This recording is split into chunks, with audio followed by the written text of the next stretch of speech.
Welcome back. This is going to be good. There's a big party happening on Thursday, and here with details is Joseph Fredrickson from Society Lounge. I got to tell you, it's great to see you back. Same here. Glad to be back. Hey, we're Thanks for having me. celebrating something that happened in 1933. This is true. We're celebrating Repeal Day this Thursday. Today is technically the actual Repeal Day. Happened on December 5th of 1933. Prohibition went from 1920 to 1933. And horrible time in history. It was somewhat necessary, but also necessary to end as well. I like this ice cube. Yeah, cut it just for you. That's a giant ice cube. So the drinks I'm making today are off my menu, which the menu basically highlights the top 10 drinks of 1933. The whole idea of my Repeal Day party is basically transplant people into the time and the era. We have like jazz bands and flapper dancers, and we're doing, the first part is actually going to be kind of more of a class and a tasting, and we're going to be going through all 10 drinks and teaching you about the history and all that. So start off, we'll go and just do an old-fashioned. I'm gonna do a little spin for you because it's, you know, holiday season. And I thought, kind of going over the details of the old-fashioned, when it was first made in the early 1800s, it was just sugar, water, bitter, spirit. And the idea was you're gonna take booze and you're gonna add a little bit of bitters to settle the stomach, a little sugar to help the medicine go down. And it's gonna be a nice cocktail to kind of be hair of the dog. So I'm using a little bit of cognac instead of your typical bourbon or rye that you would see. And the cognac has a little bit more of some holiday flavor profiles to it. So you guys make your own bitters? We do some. Today I'm just using the Angostura Golden Classic. That way everyone can just buy it themselves. Yeah, for sure. When they learn how to do this one's easy. I'm just doing 2 ounces of the Hennessy Privilege, which is really nice, has great holiday flavor profile, very smooth, goes down really nice, and then just putting a little bit of sugar cube that I just soaked up with some of the Angostura bitters, kind of breaking that down so the sugar kind of breaks in. When they first made it, they had this stuff called lump sugar that blended really well, and they didn't have much ice back then, so it kind of mixed well with the room temperature liquor. But once ice came in, people started using more simple syrups. You see a lot of that. So. We're going to school. This is good. Well, fun facts, right? I love going to your place. When you walk down the stairs into the lounge, off of 6th Street, down the stairs, it's like you end up in another world. Oh, that's what we shoot for. So hopefully let people get away from their life and their troubles and come down, let their hair down for a little bit, find some interesting drinks and some nice libations. I like to always say... Interesting people, too. I hope so. I hope so. What do you call bar should be a place... Flappers and dappers? Is that what you call them? We will definitely have some on Thursday.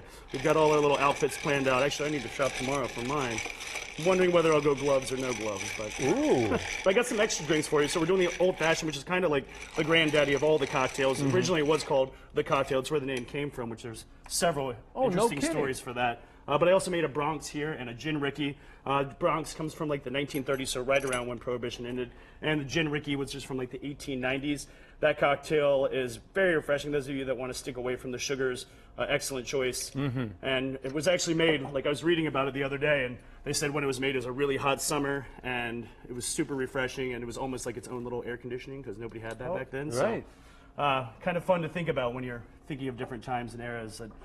Running water and having air conditioning was not a fact that everyone had. I used to run the refrigerator and get ice cubes. Yeah, nobody could pack it up like I did. We were talking about bitters a little bit there a second ago.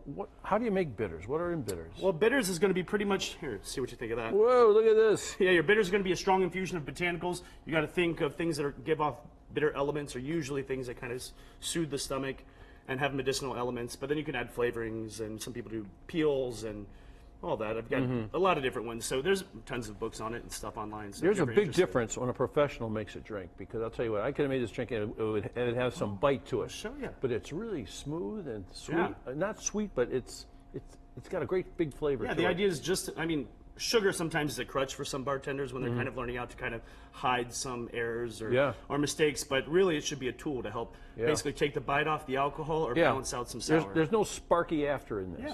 It's really great. Helps the medicine go down, right? Yeah, I'm looking at the tools of the trade over here. This you carry this with you at all times? Not at all times, but it's usually nearby. It's usually nearby. We were just talking about downtime, so sometimes I got to walk away from the bar kit, but it's always there when I need it. Hey, let's talk a little bit about your special party. Yeah, and we're going to have some food there also? Yeah, we're going to do food. We're doing, the first part is going to be the class. It's $40 a ticket, and you're getting 10 drinks for it, almost like $100 worth of drinks.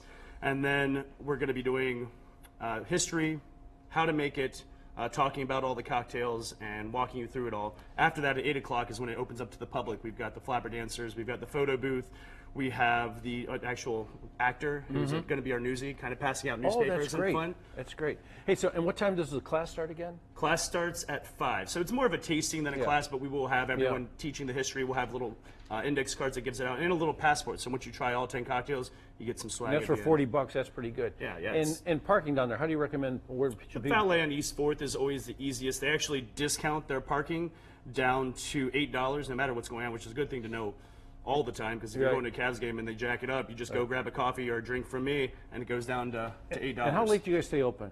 We're going to be, well, that night we're going to go probably till 2 in the morning. Okay, because it is a great stop after a game or anything, after anything downtown, dinner downtown, because it is really a trip back in time.